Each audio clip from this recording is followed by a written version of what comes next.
Before the British became a world power, they stole gold and goods from European empires like the Spanish and the Portuguese. When England started to colonize, they were able to use the mercantilist economic system.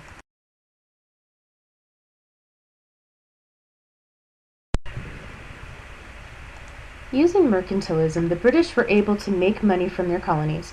Under the mercantilist system, Britain had three economic goals: get as much gold and silver as possible, create a favorable balance of trade, and colonize America where manufactured goods would be sold.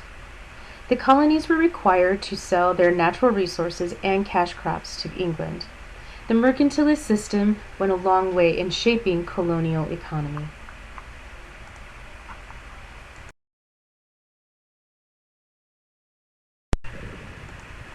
Colonies supplied the British with natural resources such as lumber, which they used to build ships, and cash crops such as indigo, which they used to dye clothes. The British people would manufacture ships and clothing, which the colonists would have to buy. This process ensured a favorable balance of trade. The only colonial region to benefit from the mercantilist system were the southern colonies, but not everybody in the southern colonies benefited. The small farmers didn't make as much money as the plantation owners, and the slaves that were brought over to cultivate the cash crops certainly didn't benefit from the mercantilist system.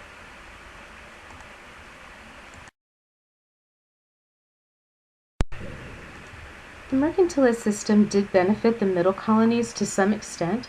As you remember from your studies, the middle colonies provided the lumber that was sent to England. But the New England colonies had few resources, and their land was not suitable for growing cash crops like the very valuable tobacco. What the New England and middle colonies did have was seaports. These two regions were able to ship products to England. However, this still wasn't profitable due to the Navigation Acts.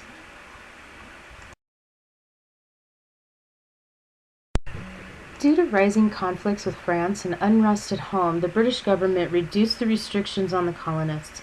This is known as salutary neglect. Since Britain was no longer enforcing the Navigation Acts, colonial regions such as the middle colonies and especially the New England colonies were able to develop their own economy. So what will happen if salutary neglect ever ends?